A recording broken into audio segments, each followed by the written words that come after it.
Nós queremos cumprimentar a todos com a paz do Senhor. É uma alegria tê-los aqui na Escola Bíblica Dominical. Meus amados irmãos, nós louvamos a Deus pela oportunidade que Deus nos dá de estarmos na presença de Deus na EBD Online aqui da AD Amarante 1, no nosso canal do YouTube. Seja bem-vindo, vamos ter aulas maravilhosas para a glória de Deus. Vamos orar, pedindo a bênção do Senhor nesta manhã. Senhor Deus, nós queremos te louvar pela alegria dos teus filhos estarem online, ligadinhos conosco para aprender a tua palavra. Deus, sê com eles, sê conosco, que possamos entender a tua palavra e contemplar a tua lei. Te pedimos, ó Pai, isto em nome de Jesus. Amém. Seja bem-vindo à EBD Online da AD Amarante 1. Deus te abençoe. Boa aula. A paz do Senhor, queridos jovens, amados irmãos da nossa igreja. É com muita alegria que hoje eu venho conversar com vocês sobre a lição de número 12, a lição 12 da revista dos Juvenis, que tem por título A Igreja e a Cultura Seu Tempo. É uma lição muito atual, pertinente para os nossos dias de hoje, né? E aí nós vamos então conversar sobre como que nós podemos influenciar essa cultura do nosso tempo, aprender com o apóstolo Paulo o que ele fez em seu tempo, imerso também na cultura que ele se encontrava, mas aprender a andar contra essa cultura, na contramão dessa cultura, que é o que a Bíblia nos orienta, que mesmo imersos dentro, inseridos nessa cultura do mundo, nós somos um povo que não é daqui, né? Um povo que está só peregrinando. Então, mesmo dentro dessa cultura, nós temos uma vida para viver aqui de uma forma diferente e que não está de acordo com a cultura do mundo. A nossa lição de hoje tem como versículo base Romanos 12:2, que diz: E não vos conformeis com esse mundo, mas transformai-vos pela renovação do vosso entendimento, para que experimenteis qual seja a boa, agradável e perfeita vontade de Deus. Então, já aqui no nosso versículo-chave, nós entendemos que precisamos ser transformados pelo entendimento. E esse entendimento, igreja, ele só vem para nós, só entra na nossa mente e desce ao nosso coração por meio do conhecimento da palavra do Senhor. Quando a Bíblia nos diz, não nos conformeis, nós temos que olhar para essa cultura, esse conjunto de coisas que as pessoas são acostumadas a fazer. Inclusive, a nossa lição define cultura como sendo as práticas de uma sociedade, a religião, sua arte, seu costume, o modo de vestir, o modo de falar. Tudo isso é cultura, é o que o homem produz, é o que de um para o outro vai se passando e vai se tornando uma coisa comum, natural e marca esse povo. A Bíblia nos diz em Romanos que nós não devemos nos conformar com isso que nos é posto por essa sociedade.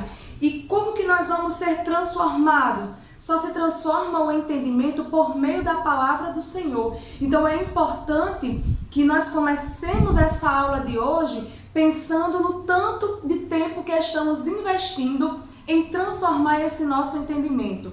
A transformação, essa renovação só vem pelo conhecimento da palavra do Senhor. A palavra do Senhor, ela nos revela o homem que nós somos, pecador, que anda pecando, um homem que não merecia a salvação, pobre, miserável. Ela nos mostra isso. Mas ela também nos mostra que o sacrifício de Cristo na cruz, ele nos salvou, ele nos limpou. E agora, como diz lá em João, nós já não andamos em pecado. Nós somos de Deus, né? E agora nós temos o privilégio de sermos renovados, de sermos transformados por essa palavra que muda esse homem que outrora era pecador e miserável e pobre, né? Então, que hoje a gente comece essa aula pensando sobre o tanto de tempo que eu estou gastando para que esse meu entendimento e essa minha ideia de vida cristã que eu tenho que ser Como que eu estou gastando esse tempo? Então, começo a aula de hoje dizendo que para ter o entendimento renovado, nós precisamos conhecer a palavra do Senhor, porque só ela nos renova, só ela nos transforma. E quando nós somos transformados por essa palavra, nós não nos conformamos com este mundo que está aí posto. Nós não nos conformamos com a cultura deste mundo de hoje. Bem como na lição de hoje, nós temos um grande exemplo, o exemplo do apóstolo Paulo. Ele foi um grande homem de Deus, né, que nos ensina tantas coisas por meio do modo que viveu, por meio da forma que ele se encontrou com Jesus. E aí, a nossa lição de hoje, depois de definir o que é cultura, ela vai nos falar sobre Paulo e a sua cultura vigente, né? A cultura que ele estava inserido enquanto ele exerceu o seu ministério. E aí é bem interessante porque o texto bíblico que o comentarista ele usou foi Atos 17, que é o exato momento em que Paulo ele está pregando ali em Atenas. E aí, no versículo 16, a Bíblia nos fala, em Atos 17, versículo 16, que Paulo ele não se conformou com a forma que aquele povo vivia. A Bíblia diz que o seu espírito se indignou com a forma que aquele povo vivia. Então, ele estava em uma sociedade totalmente idólatra, pessoas que adoravam a vários deuses e faziam seus cultos com orgias, e eram pessoas que andavam cegas na idolatria. E aqui a Bíblia nos fala que Paulo não se conformou, ele se indignou-se com aquela sociedade. E daí ele foi falar sobre o Deus verdadeiro àquele povo que estava cego ali dentro de uma idolatria muito forte.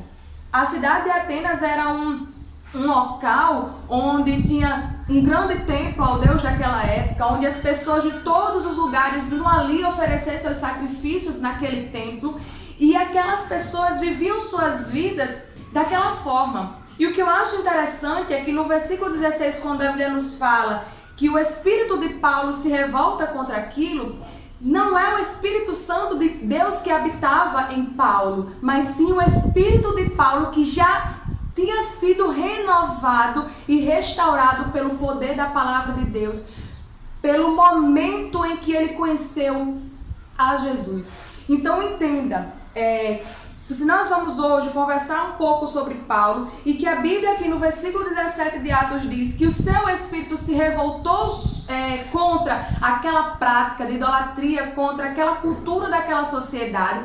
Essa revolta foi do espírito dele, e ele só se revoltou e não se conformou porque ele conhecia qual era a boa, perfeita e agradável vontade do nosso Senhor e Salvador Jesus Cristo. Então é muito importante, para que eu não me conforme com esse mundo, com essa cultura que eu estou inserido, eu preciso ter tido contato com a cultura do reino.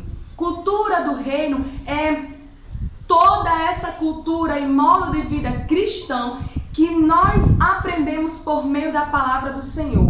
Então, para que você não seja conformado com essa cultura atual, você precisa dedicar tempo a conhecer o Cristo que pensou uma cultura nova para você, que preparou e está a preparar um lugar novo para você habitar, né? Onde a nossa cultura vai ser uma cultura de paz, uma cultura onde não existirá mais dor, uma cultura onde não existirá mais morte, uma cultura que nós vamos viver eternamente no céu com o Senhor. Mas para isso eu preciso hoje olhar para mim e pensar o quanto eu tenho influenciado essa cultura, ou o quanto eu tenho me conformado com essa cultura, ou o quanto eu não tenho me conformado com essa cultura. Entenda, meus jovens, que para, novamente, na mesma tecla, não nos conformar como Romano nos orienta, nós precisamos ter tido contato com essa cultura do reino e entender que esse mundo jaz o maligno e só Cristo é a salvação. E quando eu tenho ciência disso, eu com certeza não concordo com a cultura de hoje e com certeza influencio essa cultura.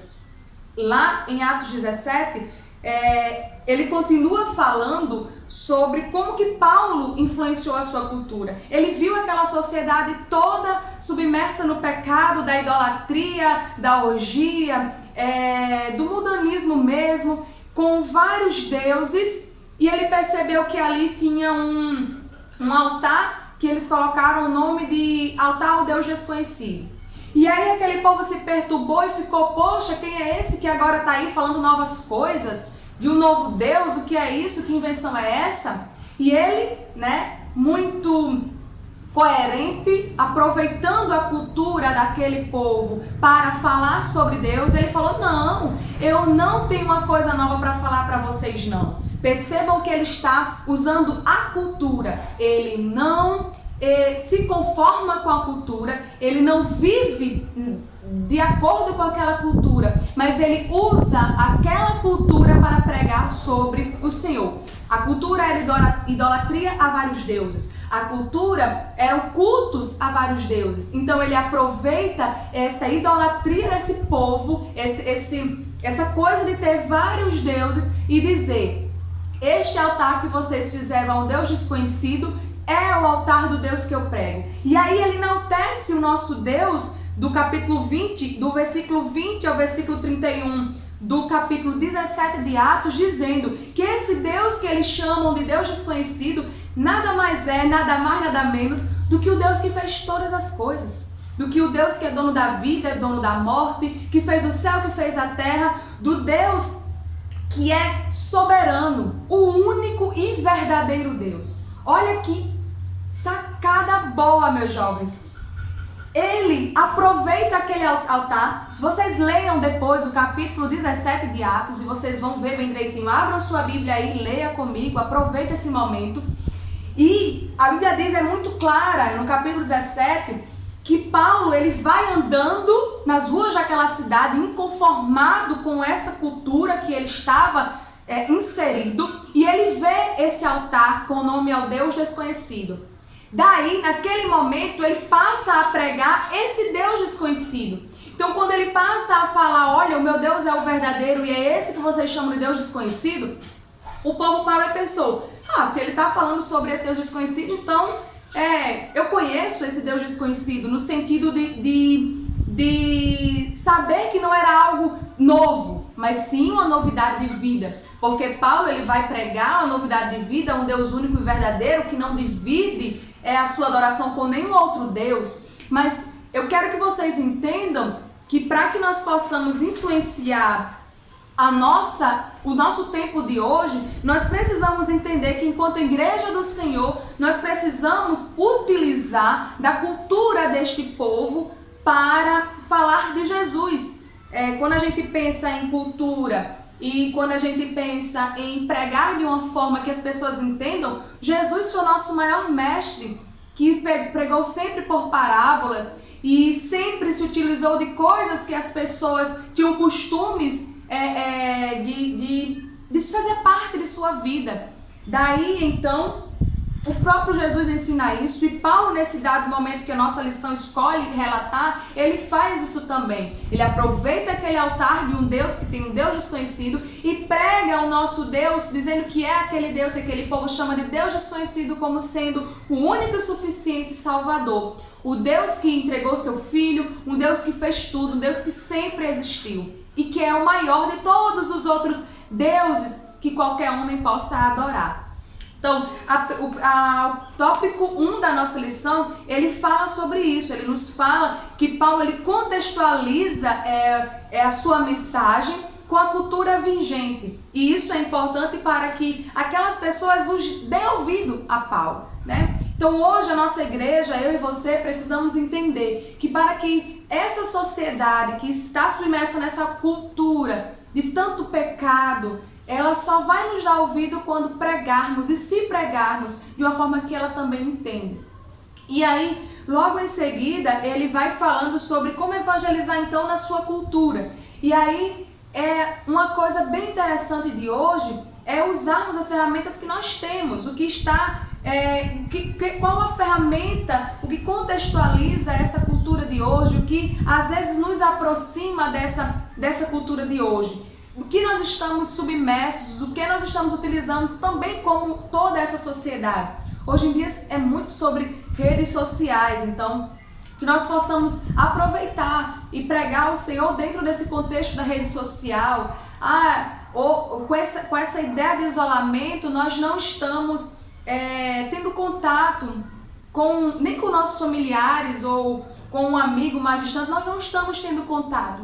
Então, que hoje nós possamos entender que não podemos nos conformar com esse mundo e podemos sim utilizar as ferramentas que estão em nossas mãos para falar sobre esse Jesus. E aí, ele vem falar sobre que essa cultura também pode andar a favor da pregação do Evangelho do Senhor.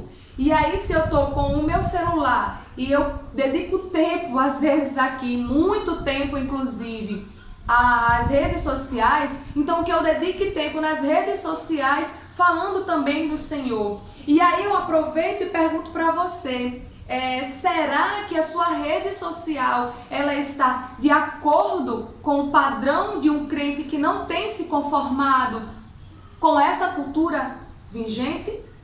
Que nós possamos refletir. Se é uma ferramenta que eu posso usar hoje, como Paulo usou aquele altar que tinha lá o Deus desconhecido, se a minha rede social é um altar àquele Deus desconhecido, será que eu estou utilizando como Paulo utilizou? Então que nesta manhã você pense sobre as ferramentas que você tem desta cultura e como que você tem utilizado essas ferramentas.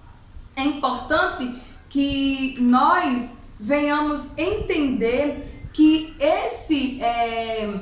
essa orientação do Senhor, essa orientação que Paulo, essa forma que Paulo fez, é muito importante, porque a gente consegue alcançar a todas essas pessoas que estão também junto conosco dentro dessa cultura. A diferença deles pra gente é que a gente não se conforma com essa cultura e faz de tudo para não aceitá-la. Nós vivemos de uma forma que é contra essa cultura. E aí a gente já vai então para o próximo ponto da nossa lição, que é exatamente o que é viver então nessa contracultura.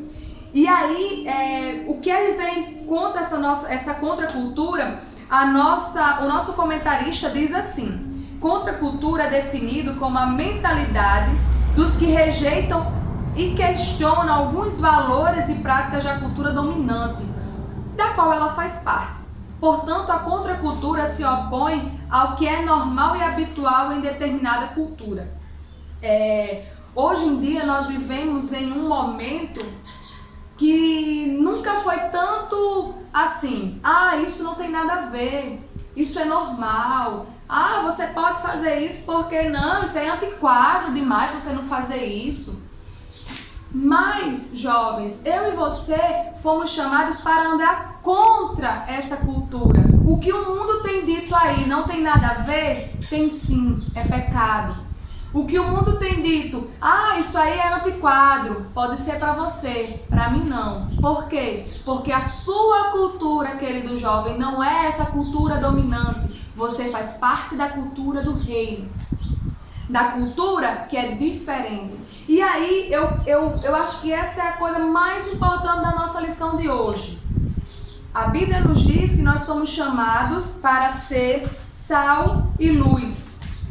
Lá em Mateus, aqui vou abrir, lá em Mateus 3:18, Mateus 5, desculpa.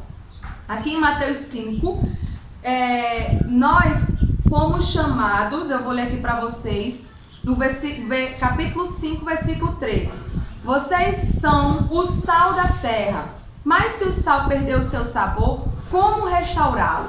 Não serve para nada, exceto para ser jogado fora, pisado pelos homens. Vocês são a luz do mundo. Não se pode esconder uma cidade construída sob o monte. E também ninguém acende uma candeia e a coloca debaixo de uma vasilha. Ao contrário, coloca no lugar apropriado e assim ilumina todos que estão na casa.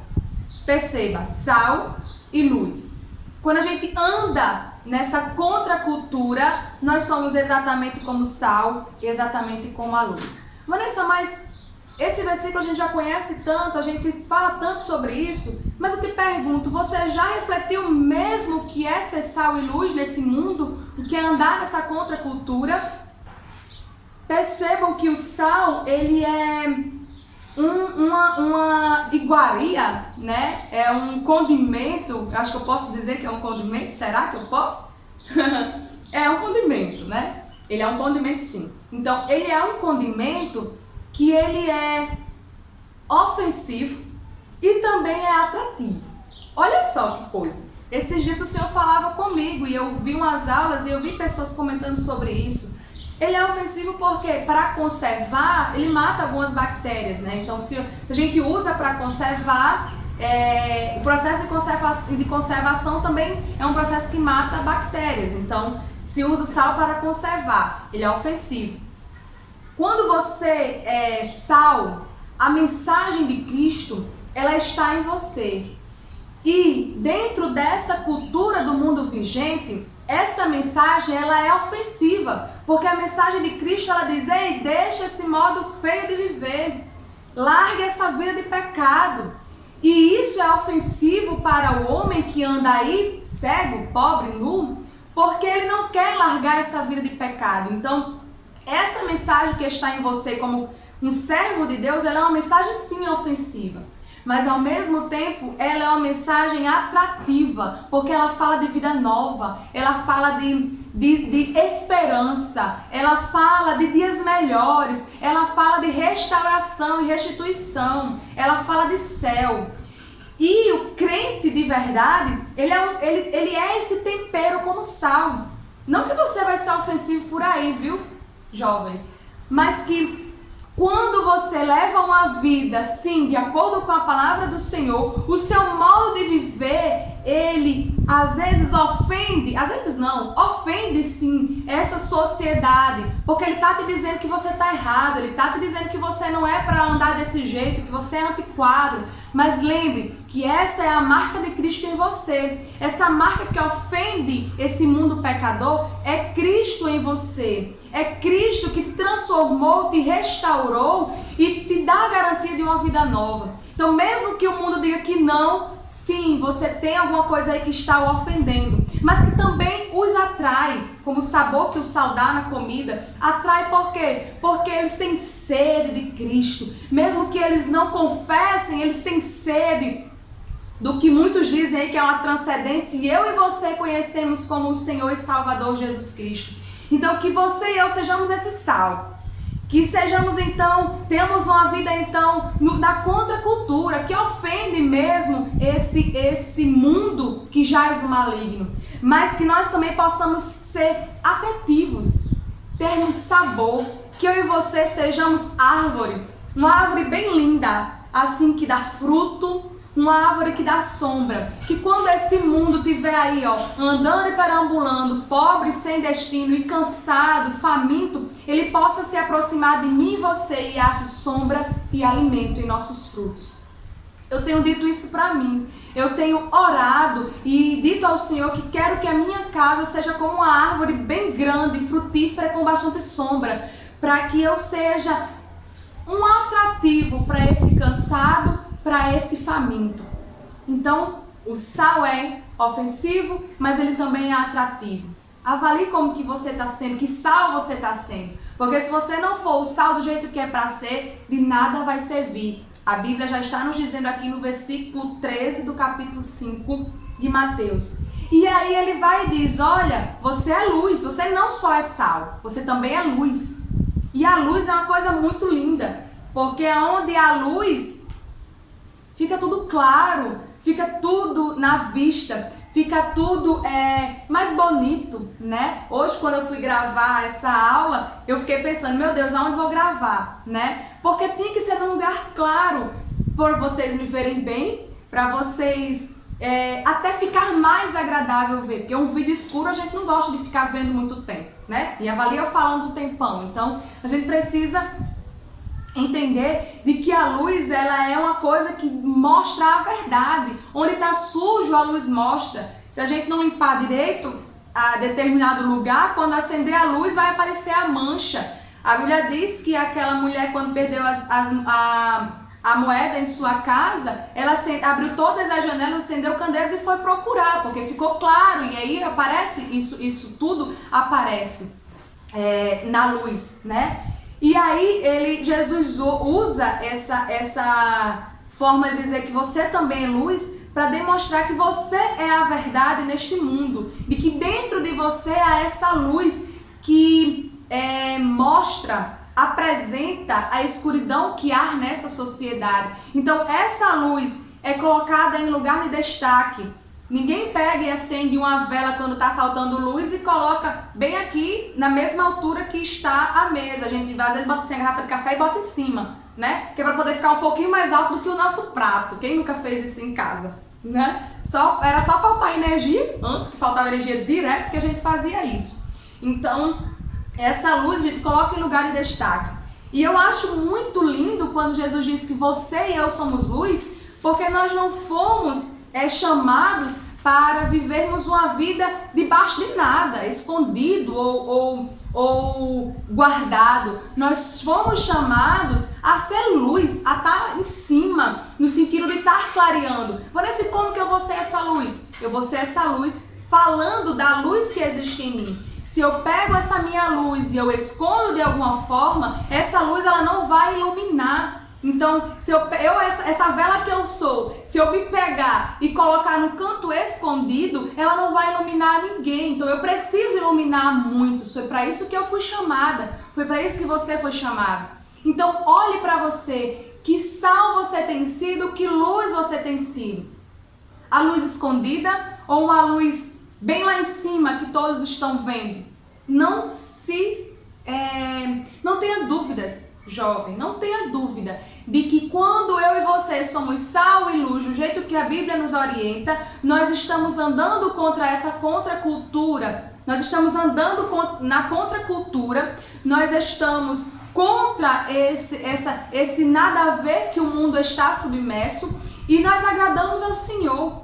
E o que eu acho mais lindo de tudo é que quando nós vivemos dessa forma, nós pregamos Cristo com a nossa vida. O maior evangelho que eu e você podemos pregar é com a nossa vida. Então eu preciso olhar para mim, me avaliar e dizer: ei, que crente tenho sido eu? Que luz tenho sido eu? Com o que eu não tenho me conformado ou com o que eu preciso me conformar? E se você ainda não sabe muito bem com o que você não pode se conformar, eu aconselho você a abrir a sua Bíblia. Eu já falei a vocês aqui. A Bíblia, ela diz o homem... tem um autor que ele diz, em um dos seus livros, Jonas Madureira, ele diz que a Bíblia revela o homem que sou, o homem que não posso ser e o homem que preciso ser, né? Então, assim, que homem eu estou sendo hoje, que homem eu fui e que homem eu preciso ser. A Bíblia, ela vai te dizer que modo de vida você tem que passar a ter com Cristo, que modo de vida você tem que deixar com Cristo. Então, assim, a Bíblia, ela nos revela, porque ela é a luz, é a lâmpada no nosso caminho. Então, dedique tempo devocional ao Senhor, dedique tempo em conhecer o Senhor para que você aprenda a influenciar essa cultura do mundo de hoje sem estar fazendo parte dela, mas andando contra ela. É isso que Cristo quer, igreja, jovens, da minha vida e da sua vida. Que eu e você possamos conhecer mais ao Senhor todos os dias, dedicar tempo ao Senhor todos os dias, e que embora submersos, inseridos dentro dessa cultura pagã, idólatra, mentirosa, invejosa, nós somos luz, nós somos sal. E essa luz e esse sal, mesmo incomodando a muitos, precisa ser vista, porque está lá em cima, não escondida debaixo de uma mesa. Entendam isso. Eu e você somos sal, eu e você somos luz. E eu e você precisamos cada dia mais nos dedicar a ser um sal que tem sabor, a ser um sal que dá sabor, a ser uma luz que não está apagada e que não está embaixo da mesa. Vivendo assim, nós vamos estar inseridos nessa cultura, mas vamos estar andando contra ela. Para concluir a nossa lição de hoje, vamos ver aqui o que o autor diz como conclusão. O cristão deve ter cuidado em não absorver coisas malignas da cultura da qual está inserido. Toda cultura, por mais interessante e civilizada que seja, traz valores pecaminosos, crenças equivocadas, práticas iníquas que se refletem na religião, na ética, nos costumes, na arte, na música, literatura, em tudo o que compõe. O que no seu país, estado, cidade, família, escola, roda de amigos é considerado como algo natural, mas você sabe que é contrário ao amor e santidade pregada por Cristo? Pense aí o que dentro de tudo que você vive tem tido como natural, mas é contra o que o Senhor tem dito. A igreja é o seguidor genuíno de Jesus. Deve sempre se fazer esta pergunta. A igreja e o seguidor genuíno de Jesus deve sempre se fazer esta pergunta e adotar uma contracultura cristã, baseada nos princípios da palavra de Deus. O que na escola, na igreja ou na minha família está sendo tido como normal e natural, mas é contra a cultura de Jesus? Pense e se faça essa pergunta todos os dias. Isso aqui é de acordo com a cultura do reino ou é de acordo com a cultura do mundo? Que eu e você possamos fazer isso todos os dias, diante de várias coisas que a gente encontrar por aí. E que eu e você, cada dia, escolha mais apresentar e viver inserido na cultura do reino. Amém.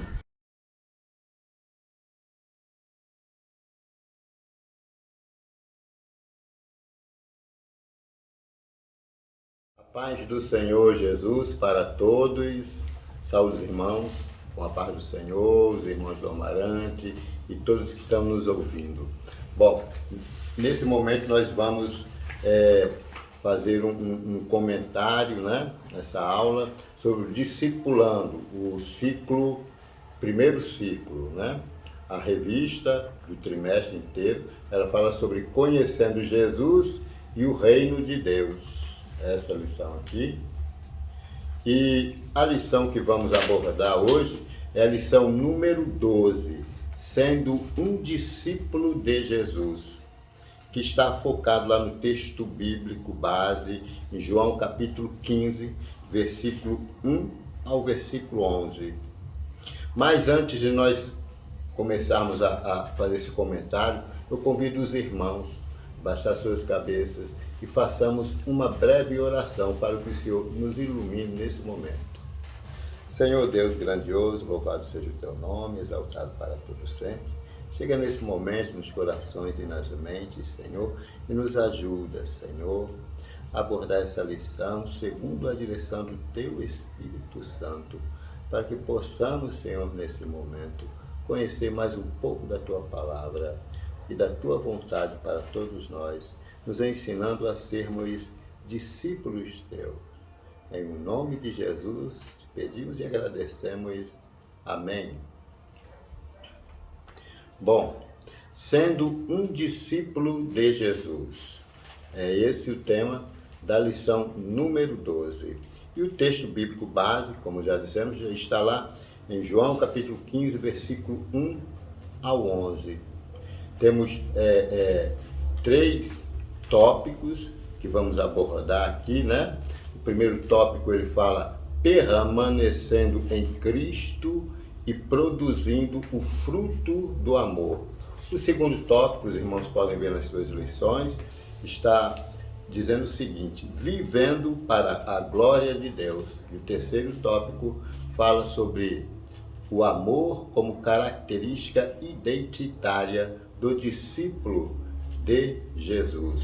E é isso que nós iremos tentar aprender nesse momento aqui, recordar, né? Pois Essa é a penúltima lição desse discipulando, primeiro ciclo, e tem muita coisa que foi abordada em lições anteriores que vai servir e serve como complemento para essa base de hoje aqui, dessa lição, né? Então, veja bem, Jesus, ele chega para os discípulos naquele momento e começa a introduzir neles uma mensagem de fé, de como permanecer e ser verdadeiros discípulos. É esse o objetivo da lição. Como é que eu vou fazer para que eu permaneça sendo discípulo de Jesus? Eu, novo convertido, ou eu que já tenho muitos anos de crente, o eu que eu estou falando aqui não é eu específico, né? Todo aquele que escuta, eu também, qualquer outra pessoa que esteja focado nessa lição aqui. Como nós iremos fazer para permanecer como discípulo de Jesus? E o que realmente é ser discípulo de Jesus, né? Geralmente, nós, quando falamos em discípulo, nós ligamos como aluno, né? Mas só que ser discípulo é mais do que ser um aluno. Aqui, para esse contexto de Jesus e os discípulos de Jesus e seus seguidores, discípulo, ele é mais do que um aluno. Discípulo é ser parecido com o seu mestre. Talvez, e é lógico, nós pensamos assim, mas ser parecido com Jesus é difícil, né? Mas esse é o desafio. Mas é um desafio que é grande, né? Mas que Jesus ele já dá toda a forma de como alcançar isso. Nessa parábola, nessa metáfora, melhor dizendo, nessa metáfora, Jesus, ele diz como vocês devem fazer para serem meus discípulos. Jesus falando aos apóstolos. Como é que eu, crente, vou fazer para ser um discípulo de Jesus? E assim, serve também para a nossa reflexão. Será que eu estou sendo discípulo de Jesus? Hoje é uma oportunidade de nós, tanto eu como vocês, nós estamos aprendendo, me corrigir os meus passos, as minhas ações, as minhas atitudes e a minha direção. A minha direção, ela só estará certa se eu estiver alcançando o alvo, que é Jesus, né? E ela estará certa quando realmente eu estiver sendo discípulo de Jesus. Então, vamos aqui tentar nos situar na realidade daquele tempo, quando Jesus estava dando essa lição aos apóstolos. E naquele tempo, havia na sociedade em que Jesus vivia, em que os apóstolos viviam, muitas facções e grupos diferentes, muitas disputas. Havia grupos religiosos, políticos, e havia extremistas nos grupos religiosos. Nós somos acostumados a ouvir, né, nas pregações, lendo na Bíblia, ouvimos grupos religiosos como os fariseus, né? Os políticos como os herodianos, os saduceus, né? E havia os extremistas. Extremistas eram aqueles que guerreavam diretamente contra os militares romanos, que eram os zelotes. Eles eram paramilitares, né? Eles eram pessoas extremamente violentas. Então, veja bem, Jesus, ele chega e oferece uma proposta diferente daqueles outros mestres daquela sociedade, dos mestres religiosos, dos mestres políticos, dos mestres extremistas. Jesus vem com uma mensagem diferente deles, sem hipocrisia, sem mentiras, sem violência. Jesus, ele oferece uma ideia que estava nas Escrituras, mas que não era observada devido ao pecado do homem. Ele chega oferecendo aquela mensagem que está lá em Marcos, capítulo 1, versículo 15, onde ele fala assim: o tempo está cumprido. Olha a promessa de Jesus. O tempo está cumprido e o reino de Deus está próximo. Arrependei-vos e crede no Evangelho.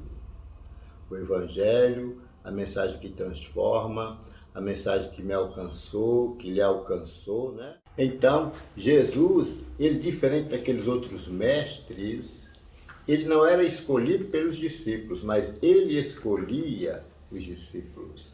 Assim como ele escolheu a você, assim como ele escolheu a mim, assim como ele escolheu a milhões. E ele chega dando uma lição de como permanecer fiel, de como permanecer discípulo, né? E é isso que nós iremos dar prosseguimento aqui. Veja bem, a mensagem de Jesus, como foi dita, era uma mensagem de que o tempo estava cumprido e de que o reino de Deus estava próximo e que as pessoas deveriam se arrepender e crer no Evangelho, que nos transformou, né? Que trouxe luz para o mundo, que trouxe novidade de vida. Mas o que é necessário para seguir a Jesus e ser discípulo dele? Bom, isso é uma breve introdução. É necessário fé. Esse é o primeiro ato. Fé. Porque o discurso de Jesus era diferente do discurso dos outros mestres. Jesus, ele não mudava a sua palavra para agradar o discípulo, para deixar o discípulo em um lugar confortável, para aceitar a presença do mestre. Não. Então, para permanecer nessa fidelidade, porque o próprio Jesus, ele chega e fala: no mundo tereis aflições. Para que nós possamos suportar essas dores, essas aflições, temos de estar apegado a Jesus. E isso só vai através da fé, né? Para estarmos junto com Jesus, é através da fé. Promessa de Jesus. Seguindo de fato a Jesus e permanecendo da sua palavra, conheceriam a verdade, e essa verdade os libertaria. Jesus dizendo aos apóstolos lá em João capítulo 8, no versículo 31, né? Tem aí na meditação da sua revista, você pode observar, tem João 8, 31 e 32, diz assim: Jesus dizia: pois aos judeus que criam nele, se vós permanecerdes em minha palavra, verdadeiramente sereis meus discípulos e conhecereis a verdade, e a verdade vos libertará. Sendo discípulo de Jesus, apegado à palavra, conhecendo a verdade de Jesus, essa verdade nos liberta. Então, nós temos de conhecer essa verdade dia a dia, constantemente. E como é que eu vou conhecer essa verdade? Orando, lendo a palavra. De quanto em quanto tempo? Todo dia, né? Todos os dias nós temos de alimentar o nosso espírito com a palavra do Senhor. Amém? Então, veja bem, vamos para o tópico primeiro, que diz assim: permanecendo em Cristo e produzindo o fruto do amor. Permanecer em Cristo. Bom, como é que eu vou permanecer em Cristo? Lá no capítulo 15, do versículo 1 ao 11 de João, Jesus falando sobre a videira verdadeira. Jesus fala o seguinte, que o meu Pai é o lavrador, ou seja, Deus é o lavrador. E ele, Jesus, é a videira verdadeira. Ele ainda continua dizendo assim, que toda vara em mim que não dá fruto, atira e limpa.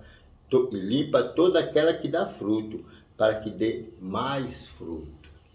Então, a videira é aquela planta, né, que dá uvas. O lavrador, ou seja, o cuidador dessa lavoura, é Deus. Jesus é o tronco. Nós somos os ramos que estamos ligados a ela.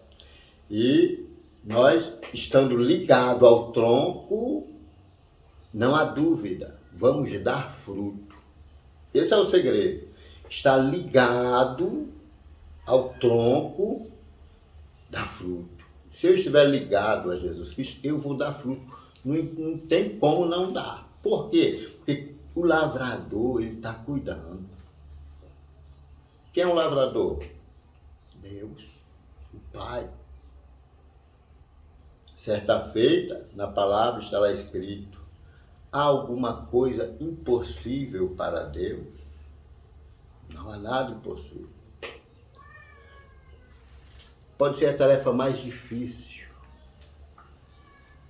mas o dono, o cuidador, o lavrador, ele cuida bem da videira e a videira dá fruto, né? Dá fruto. Então veja bem, tendo essa metáfora já em nossa mente, né? A metáfora da videira verdadeira, sabendo o que se trata, Jesus Cristo ligando essa imagem de um cuidador dessa planta que é Deus, dessa planta que é o Cristo, ele é o tronco principal, e nós que somos os ramos, estamos ali na extremidade, nós damos fruto enquanto estivermos ligados no tronco que é Jesus. Se nos desligarmos do tronco que é Jesus, morreremos. Se o ramo for desligado do tronco, ele vai morrer. Então, o segredo para que nós tenhamos vida e vida com abundância é estarmos ligados a esse tronco que é Jesus. Agora, permanecendo em Cristo e produzindo o fruto do amor. Aí temos três subtópicos. A metáfora da videira, o pai é o lavrador e nós, discípulos, somos os ramos. Como já foi dito aqui alguma coisa sobre essa questão. Mas eu continuo falando o seguinte, exemplificar o quanto a presença de Deus era mais importante que qualquer coisa. Está aí no subtópico 1. O autor ele fala aqui e dá o exemplo de Abacuque. Olha, a presença de Deus, ela era mais importante do que qualquer coisa. E Abacuque, ele faz uma menção lá, em Abacuque 3, 17, 18, ele faz uma menção sobre videira também, né? Aquele versículo que é bem citado, nós citamos muito ele, fala assim: porquanto ainda que a figueira não floresça, nem haja fruto na vide, o produto da oliveira minta, e os campos não produzam mantimento, as ovelhas da malhada sejam arrebatadas, e nos currais não hajam vacas, todavia eu me alegrarei no Senhor, exultarei no Deus da minha salvação. Ou seja, a presença de Deus era mais importante, nem haja fruto na vide, a videira, a menção aqui do profeta, né? Ou seja, Jesus usa essa vide também, a videira, essa planta. Jesus usa essa planta de uva para dizermos que Ele está contigo, se você estiver nele. Quando você estiver com Jesus, Jesus está contigo. E essa presença de Jesus, através da leitura da palavra, da oração, da consagração, da busca constante, pedindo a Deus, olha, peça a Deus todos os dias, para que Ele multiplique a sua fé. Isso é crescimento. A fé, ela dá crescimento. O subtópico 2, o pai é o lavrador. Quer coisa melhor na tua vida? Na minha vida? O lavrador é o dono do campo, o que cuida da planta, né? Às vezes nós passamos e vemos aquela plantação abundante, tudo bem cuidadozinho, tudo bem tratado. Aí a primeira impressão que nós temos é que o dono dessa plantação tem cuidado dela. E é assim na minha vida e na sua, né? Nós temos de ter essa certeza, se eu estiver ligado em Jesus Cristo. Ligado, ou seja, ligado ali no contato mesmo. Não é só ligado como às vezes costumeiramente nós dizemos. Você está ligado na atenção, não é só isso não. Lembre que ser discípulo não é somente ser aluno, é ser parecido com o Mestre. É ter comunhão. Nós só iremos alcançar isso se nós tivermos comunhão real. Não é uma comunhão aparente. Você lê a Bíblia todos os dias, não é de vez em quando. Quem lê Bíblia todo dia, lê todo dia porque tem compromisso. Quem ora todo dia porque tem compromisso. Quem busca a face de Deus todo dia, busca porque quer comunhão. Isso mostra que está ligado. A videira verdadeira. Olhe que Jesus dá ênfase aí. Eu sou a videira verdadeira. Ou seja, tinha outras videiras que não eram verdadeiras. Se tem a verdadeira, tem a falsa também, né? Então, você está ligado na videira verdadeira. Quando nós nos conscientizamos disso, é aquele alerta. Porque às vezes nós servimos a Jesus e estamos meio assim, alheio. Não, você está servindo a Jesus, tem essa convicção. Agora, nós precisamos de mais. Orar mais, ler mais, nos consagrarmos mais, pedir mais fé. Eu tenho que pedir fé? Tenho. Nós temos todos os dias. Senhor, multiplica a minha fé. Me ajuda a fazer a tua vontade. Me ajuda a observar os teus propósitos. Que os teus propósitos, Senhor, sejam os meus. Porque o Pai é o lavrador e Ele cuida e cuida bem. O subtópico 3. Nós, discípulos, somos os ramos. Tem essa convicção. Você não é o tronco, eu não sou o tronco é Jesus Cristo. Você não é o lavrador é Deus. É Ele que cuida da obra, é Ele que cuida da lavoura, é Ele que cuida da vide, é Ele quem administra tudo, é Ele quem faz, é Ele que dá o crescimento. O importante é de nós, os ramos, em contato com o tronco que é Jesus, ter esta convicção, né? Esta convicção e também nos atermos a uma advertência de Jesus. Olha só. João 15:2. Você pode observar aí na sua revista, lá no texto bíblico base, no versículo 2, Jesus ele dá uma advertência.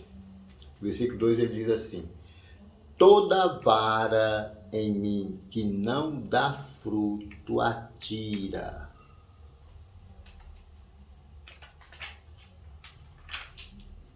Se não der fruto, Jesus tira, né?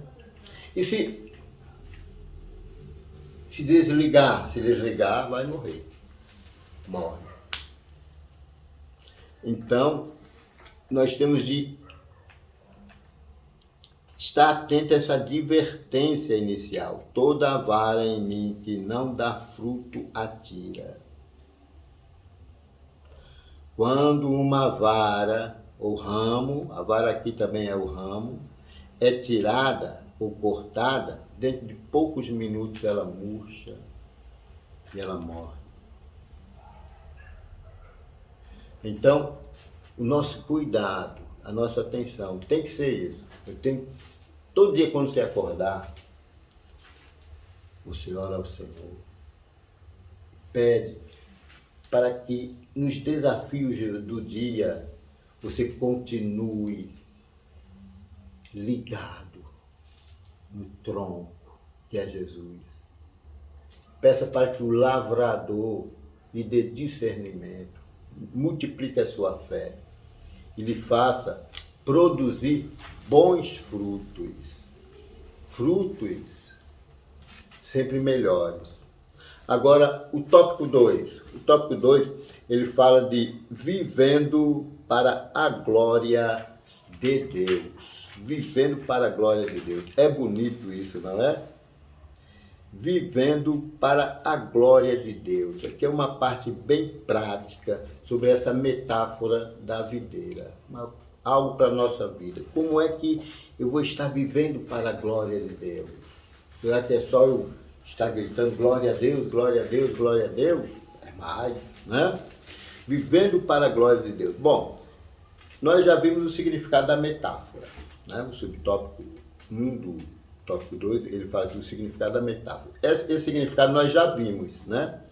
Nós sabemos que Deus é o lavrador, que Jesus é o tronco, nós somos os ramos, que se nós estivermos ligados ali ao tronco, nós vamos frutificar, vamos dar fruto. Olha, esse frutificar não é talvez eu frutifique, não é isso não. Não é de repente, é o momento eu vou frutificar, não. É com certeza. Não é com certeza com dúvida, não. Às vezes nós falamos, é com certeza já com uma dúvida. Não, não é assim, não. É com certeza, sim, eu vou frutificar. Por quê? Quem está cuidando, o lavrador, não é qualquer um, não. É Deus. O lavrador não é Deus? Então, meu irmão, se é Ele que está cuidando dessa videira, se é Ele que está limpando os ramos ali, as varas, vai dar fruto. Vai dar fruto. Jesus chega em um determinado momento, lá em uma outra passagem dos evangelhos, era um outro tipo de fruta, de árvore também, ele chega e fala assim, não saia de ti mais fruto, não nasça de ti mais fruto. E aquela planta murcha de imediato. O caso aqui é diferente. O caso aqui, Jesus fala que o lavrador é que cuida. Deus é que cuida. Né? Então, é certo você frutificar. É certo eu frutificar.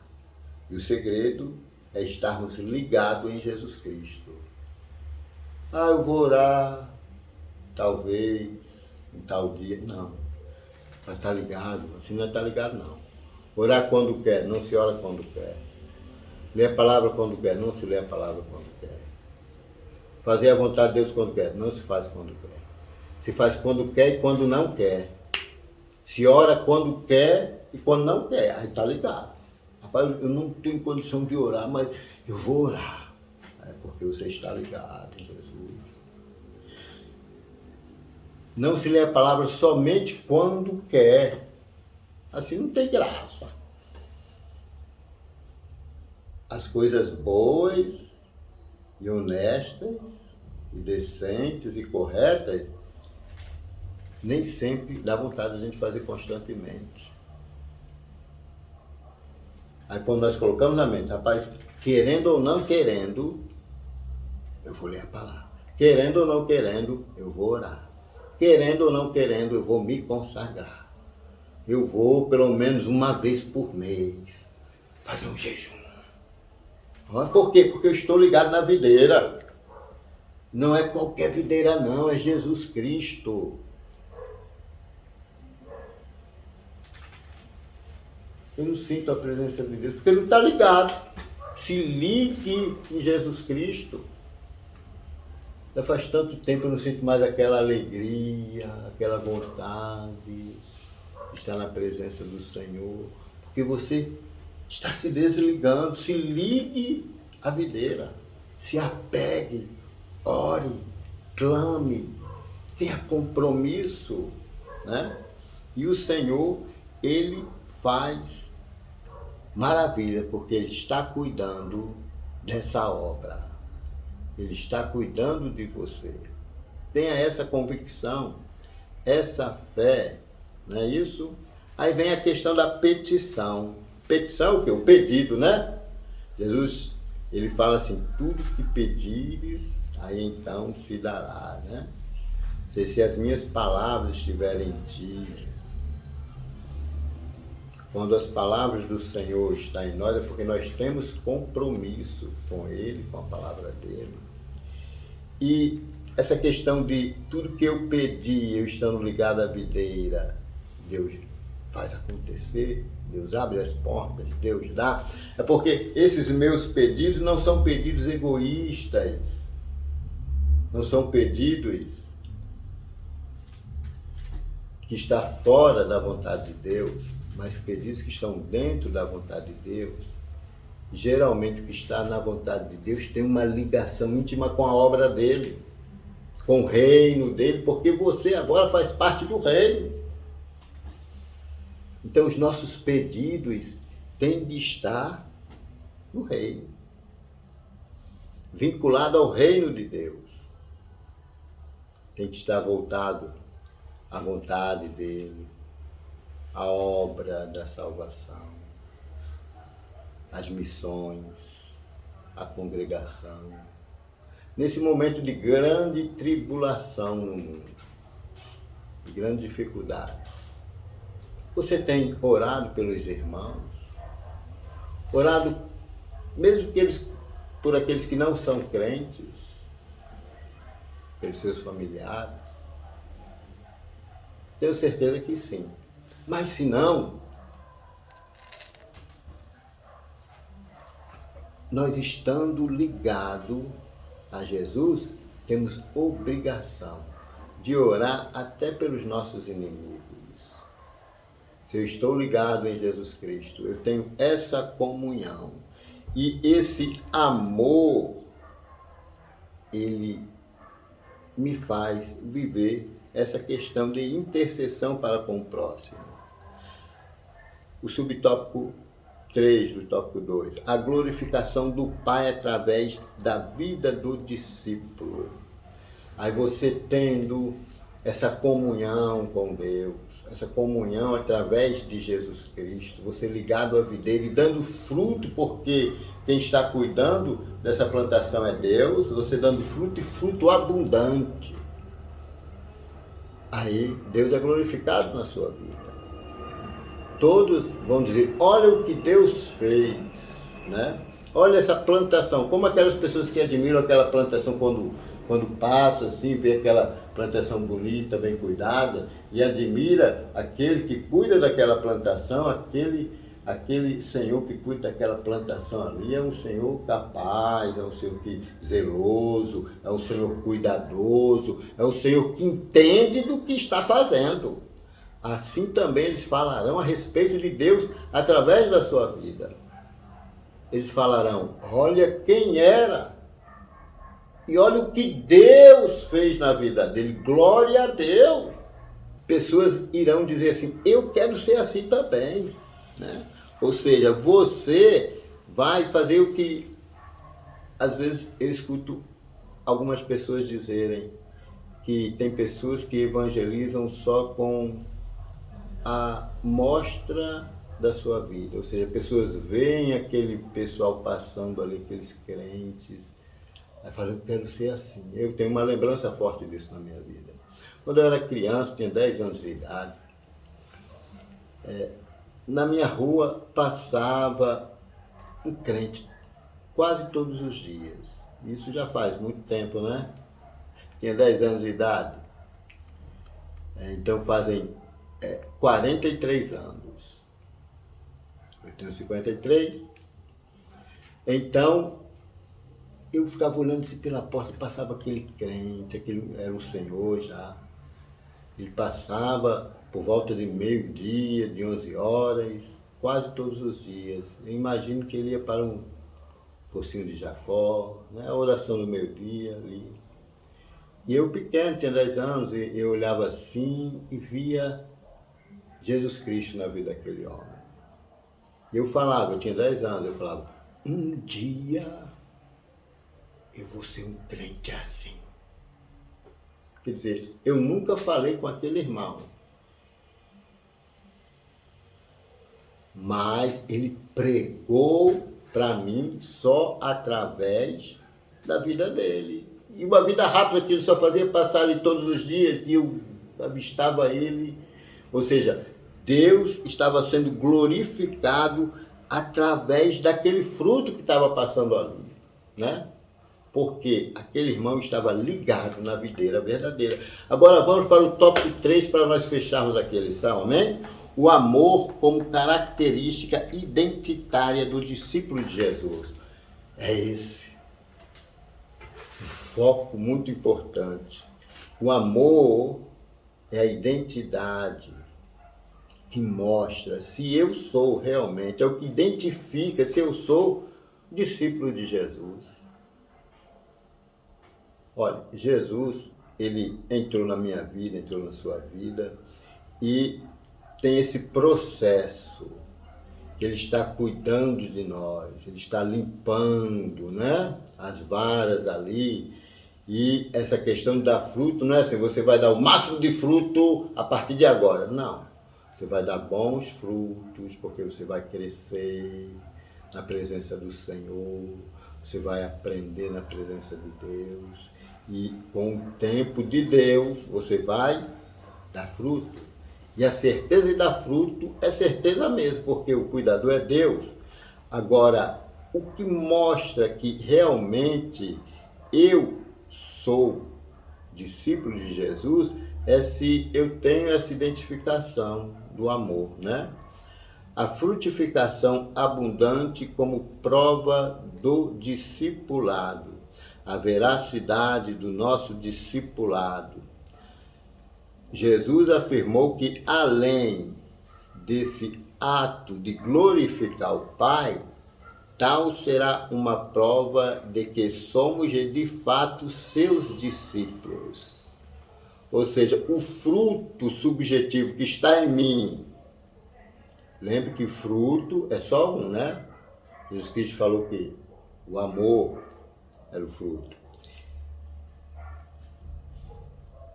O fruto subjetivo, que é a vivência do amor, produzirá o fruto objetivo, que é justamente o testemunho externo de nossa fé e do reinado de Deus em nossa vida.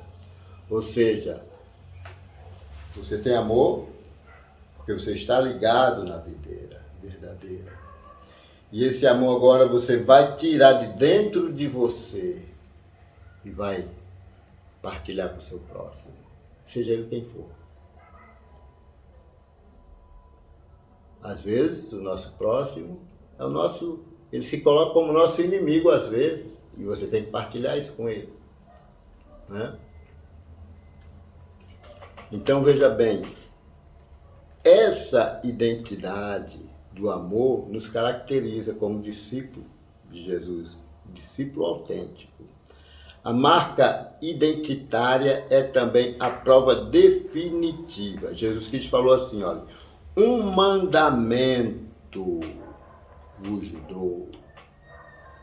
O meu mandamento é este, que vos ameis uns aos outros, assim como eu vos amei. Como foi que Jesus nos amou? Morreu na cruz. Até o final. Até o final. Né? Então veja bem, a prova definitiva, o subtópico 3, é a identificação completa com a natureza divina. A natureza divina. Você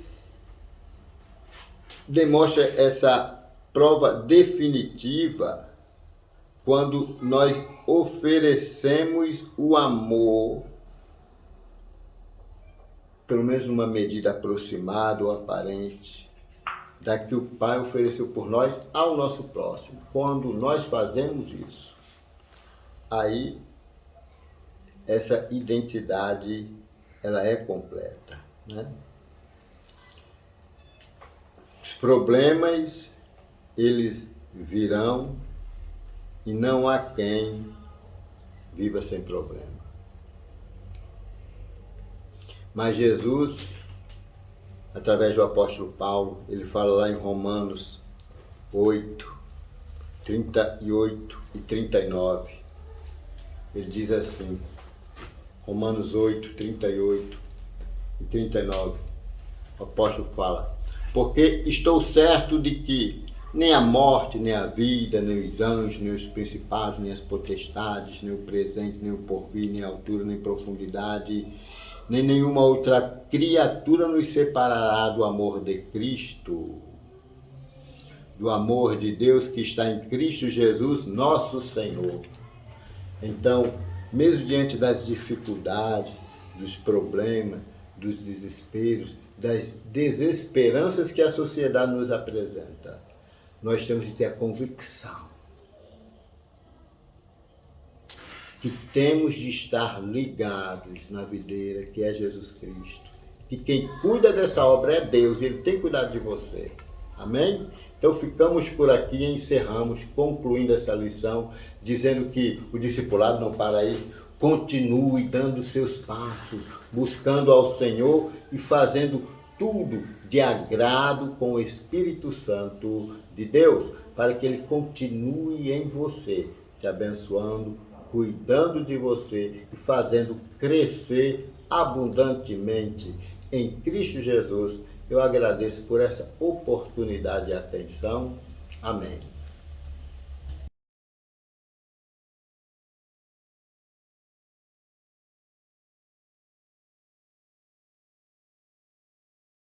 Queridos irmãos, eu cumprimento a todos com a paz do Senhor.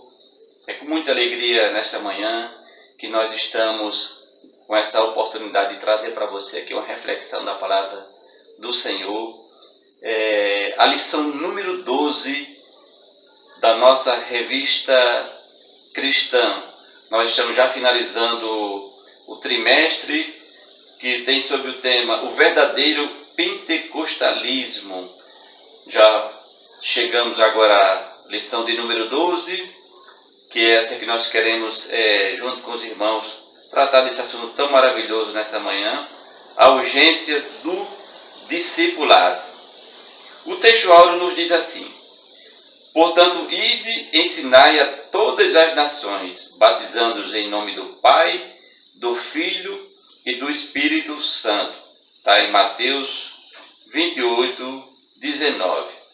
A verdade prática nos diz assim: chamamos de discípulos na fé o aprendizado de um discípulo por meio de seu mestre, na igreja, para ajudar o desenvolver o seu crescimento espiritual. Nós temos aqui a nossa leitura bíblica em classe, Mateus capítulo 28, versículo 16 até o 20. Você pode acessar aí a sua Bíblia na sua casa, onde você está, para acompanhar junto conosco. E também está em Atos capítulo 2, do versículo 22 ao 47, que nós vamos passar a ler. E você pode acompanhar também na sua casa essa leitura. Diz assim a palavra do Senhor: e os 11 discípulos partiram para Galiléia, para o monte que Jesus lhe tinha designado. E quando viram, o adoraram, mas alguns duvidaram. E chegando Jesus, falou-lhes dizendo: é-me dado todo o poder no céu e na terra. Portanto, ide e ensinai a todas as nações, batizando-os em nome do Pai, do Filho e do Espírito Santo, ensinando-os a guardar todas as coisas que eu vos tenho mandado, e eis que estou convosco todos os dias até a consumação dos séculos. Amém. E perseveravam na doutrina dos apóstolos, na comunhão e no partir do pão e nas orações. E em cada alma havia temor, e muitas maravilhas e sinais se faziam pelos apóstolos. Todos os que criam estavam juntos e tinham tudo em comum. Vendiam as suas propriedades, fazendas, ou melhor, em fazendas, e repartiam com todos, segundo cada um tinha necessidade. E perseverando unânimes todos os dias no templo, e partindo o pão em casa, comiam juntos com alegria e singeleza de coração, e louvando a Deus e caindo na graça de todo o povo, todos os dias acrescentava o Senhor à igreja aqueles que se haviam de salvar.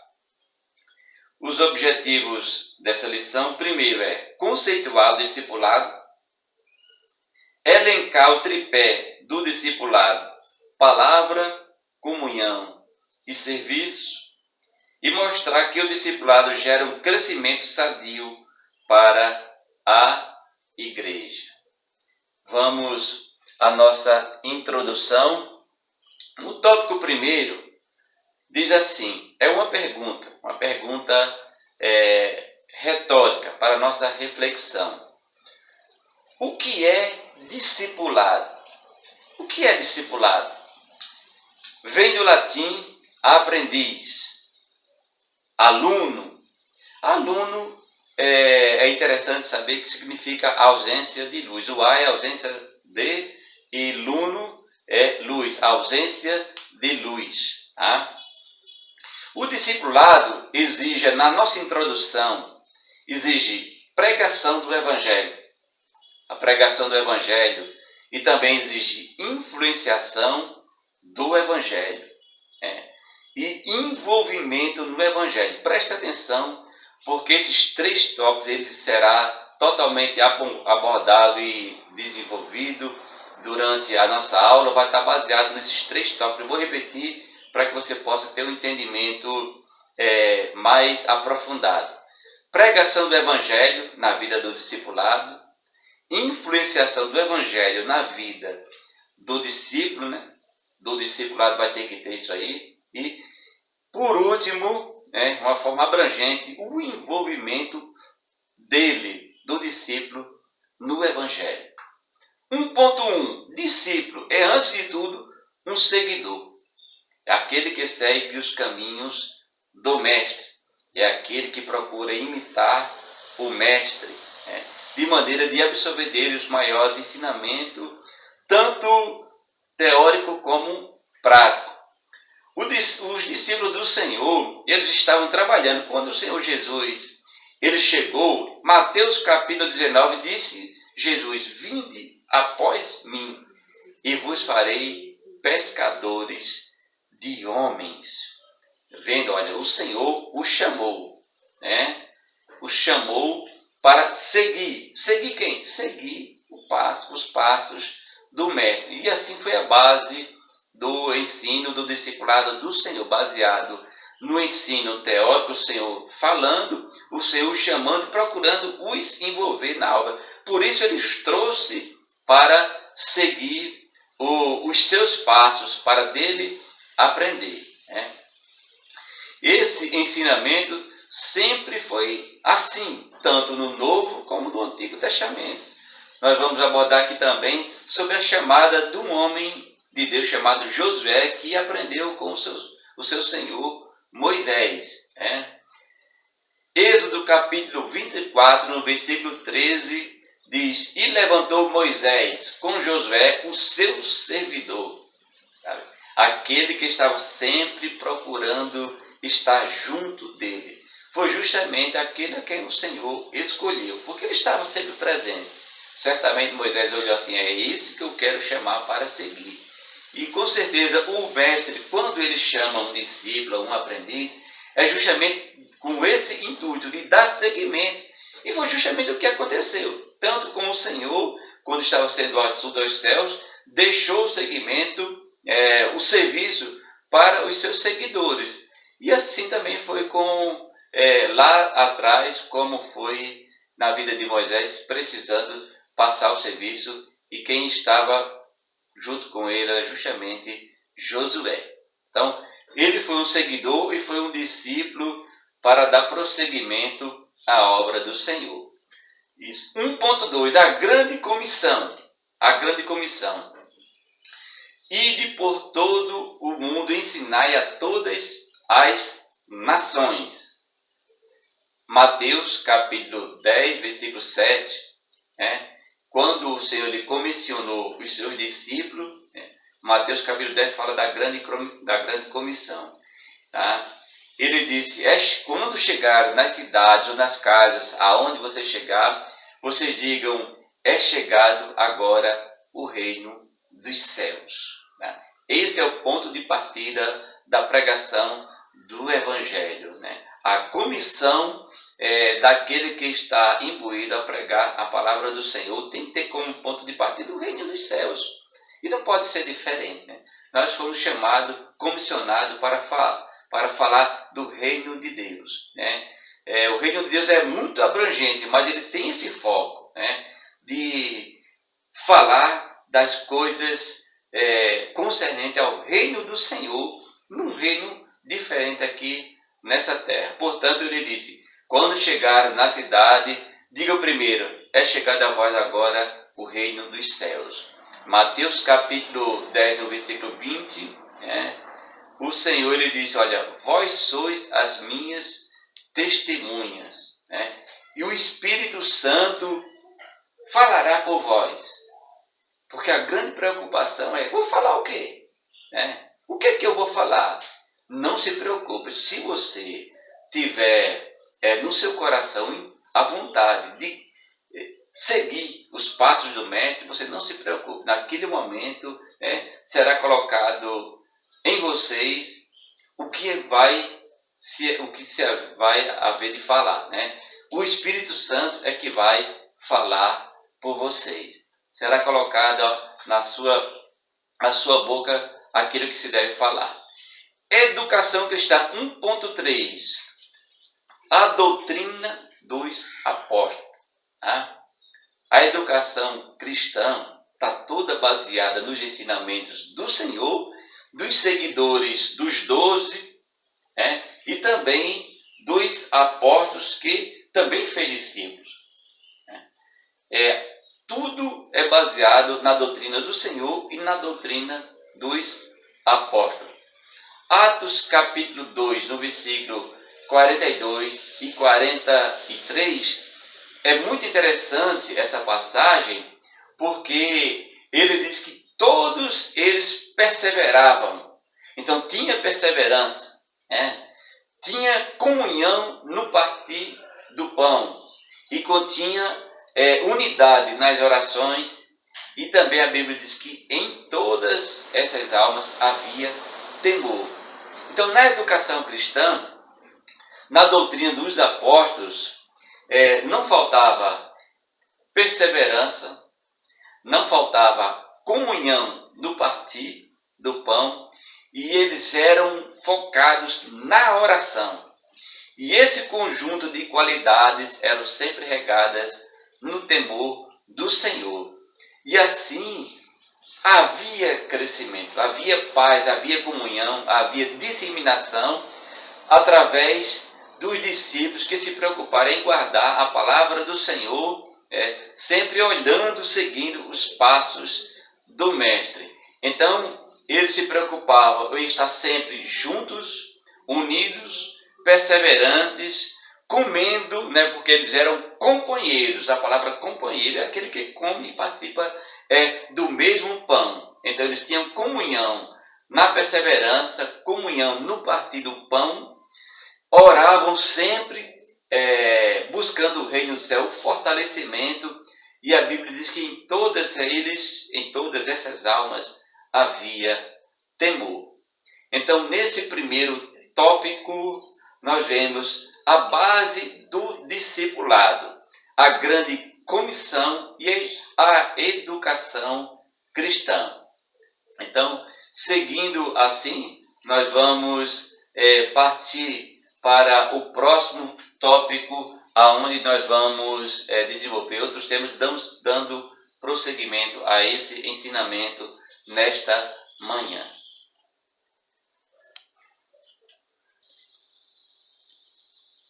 Queridos irmãos, dando continuidade agora ao nosso tópico de número 2, é muito interessante, porque nesse desenvolvimento agora, nós vamos falar sobre o tripé do discipulado. Então consiste, primeiro tripé, na palavra, segundo, na comunhão e por último, no serviço. Tá? 1.1. A palavra. Atos 2:42. Eles perseveravam na doutrina. Mas você pode ir assim, poxa, mas nós precisamos perseverar só na doutrina? Não. A perseverança na vida do crente ela é muito abrangente.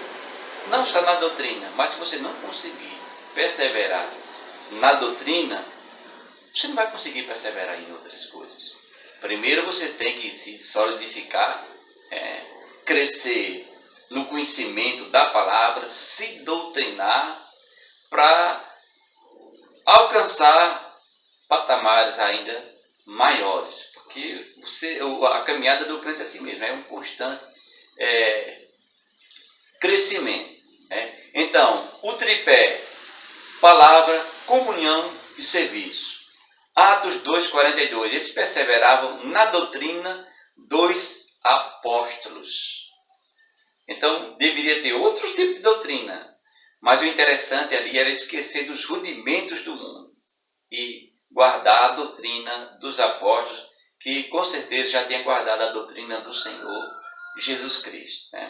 Então, a palavra do Senhor ela é a base doutrinária para a vida do crente. Segunda de Pedro, capítulo 2, no versículo 1, diz que nenhuma profecia é de vontade humana, porque homens de Deus, eles falaram inspirado pelo Espírito Santo. Porque se fosse doutrina baseada em coisas de homem, não ia muito longe, não. Então, se o crente, o novo convertido, o discípulo, ele quiser dar continuidade à obra do Senhor, ao serviço do Senhor, ele tem que perseverar na doutrina, a base da palavra, porque ela não vem de inspiração humana. Ainda que o homem tenha bastante conhecimento, a base dele tem que ser a palavra do Senhor. Então eles perseveravam na doutrina dos apóstolos. Nenhuma profecia, nenhuma palavra das Sagradas Escrituras teve origem em pensamento, em sentimento humano. É coisa de Deus. Mateus capítulo 7, no versículo 24, fala sobre a casa construída na rocha. Então, aquele que quiser guardar a palavra de Deus, ele tem que construir a sua casa nela, na palavra, na rocha, no Senhor Jesus Cristo. Você pode basear, construir numa outra palavra, pode, mas no prosseguimento da sua vida doutrinária, logo, logo ela vai ruir. Então, a rocha é o Senhor. Quando vier a chuva, vier a tempestade, vier as dificuldades da vida, aquela que vai permanecer é aquela que está construída sobre a rocha que é a palavra do Senhor. Essa palavra ela é muito interessante, porque ela dá base para você ter um entendimento aonde é que você vai construir a sua vida doutrinária. Se é em coisas que dependem do homem, coisas que têm origem no homem, pensamento humano, ou na palavra de Deus. A Bíblia declara, Mateus 24:35, que passarão os céus e a terra, mas a palavra de Deus jamais há de passar. Então é um fundamento sólido. João 17:17 diz, santifica-os na verdade. A tua palavra é a verdade. Então o primeiro fundamento do tripé é a palavra de Deus, que nós temos plena certeza que uma vez você imbuído dela, guardando ela, com certeza você vai dar sustentabilidade à sua vida espiritual. Então, o novo convertido, o discípulo do Senhor, ele tem que ter isso na sua mente. Guardar a palavra de Deus no seu coração para não pecar contra ele. É um fundamento sólido a palavra do Senhor. O segundo tripé, rapidamente, porque o tempo ele é muito exíguo, muito curto, é a comunhão. Comunhão. A palavra grega para comunhão é koinonia. O crente, de maneira nenhuma, ele vai conseguir dar prosseguimento à sua vida espiritual se ele não lançar mão dessa ferramenta tão especial chamada comunhão. Comunhão.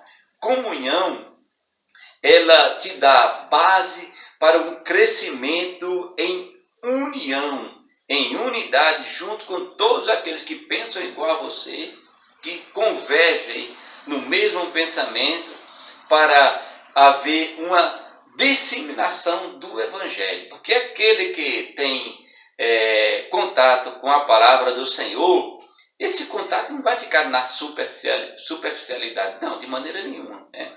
Tem que haver uma solidificação.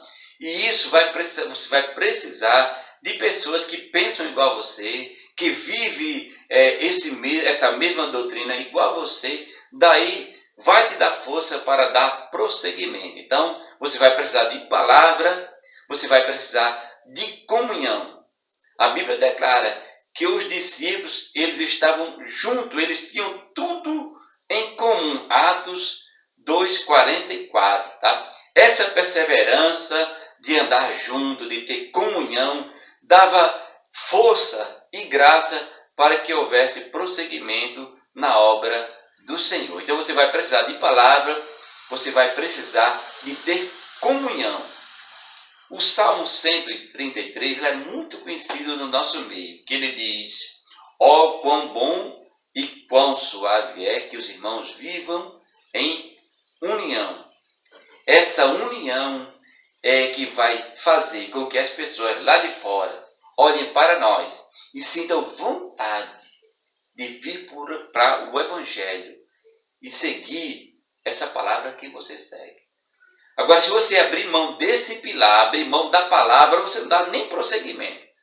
Se você abrir mão da comunhão, você não irá muito longe. Porque uma ovelha, se ela se desgarrar do aprisco, ainda que o Senhor a busque, se você não quiser voltar para o redil, para a comunhão, de maneira nenhuma você vai alcançar o seu objetivo. Você vai ficar no meio do caminho.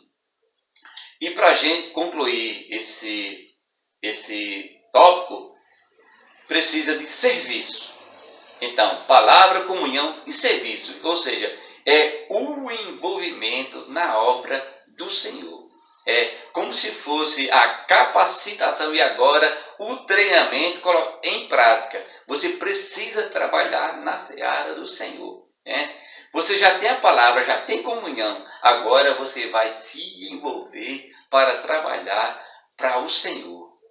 Aí sim discípulo gerando discípulo.